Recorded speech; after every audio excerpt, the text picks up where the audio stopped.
The pastoral heart of Britain should be ablaze, not with the warmth of a traditional harvest bonfire, but with the smouldering discontent of farmers betrayed by a government they helped to elect. And intriguingly, leading the charge now against this betrayal is the Labour MP Henry Tufnell.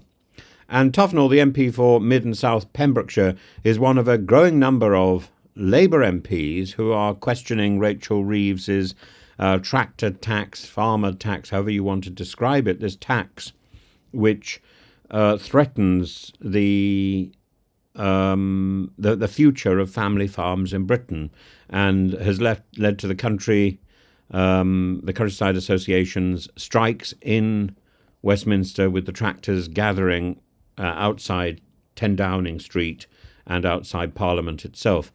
And it's it's heartening to see at least one Labour MP. In fact, I think there are three.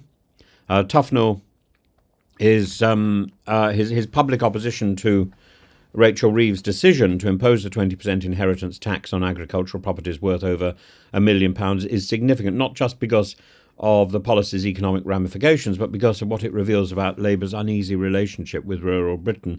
And for those unfamiliar with Tufnell's background, he comes from landed wealth, political lineage, privileged education, born into a 2,200-acre Gloucestershire estate that his parents owned, both titans in the world of land ownership and finance. His ascension to a safe Labour seat seemed at first glance as likely as a fox hunting enthusiast joining the RSPCA.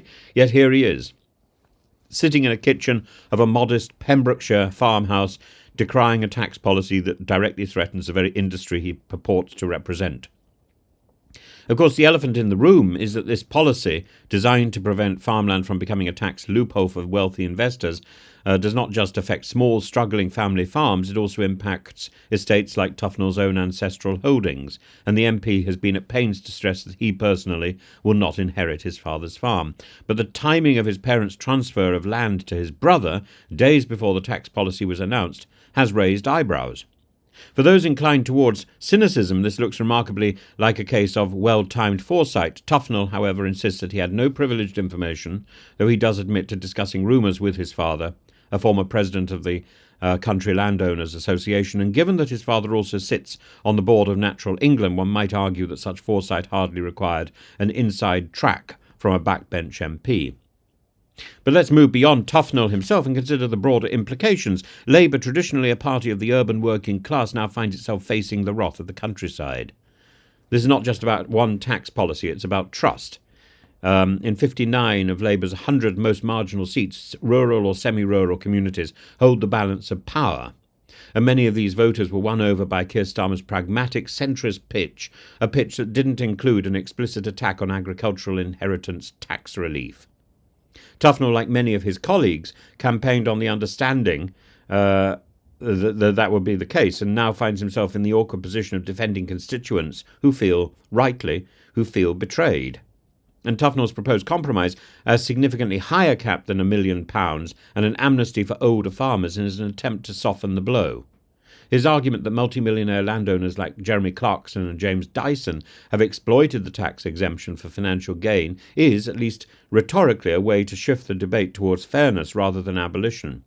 However, it's unclear whether such a tweak will be enough to mollify those who see this as yet another example of Westminster's ignorance of rural reality. Labour's challenge here is not just political but philosophical. The party is attempting to balance economic pragmatism with its traditional redistributive instincts, and in doing so it risks alienating both rural voters and its own MPs who represent them. And Tufnell's stand, though notable, remains an exception rather than the rule. Only two other Labour MPs, Steve Witherden and Marcus Campbell-Savers, have publicly called for a rethink. But with farmers' protests escalating and the National Farmers Union warning of dire economic consequences, this issue is far from settled. As the government presses ahead with its changes, it may soon realise that it has underestimated the power of those who told the land. And if Henry Tufnell, radically educated heir to an aristocratic legacy, finds himself leading the charge against his own party, that is surely one of the most unexpected political ironies of our time.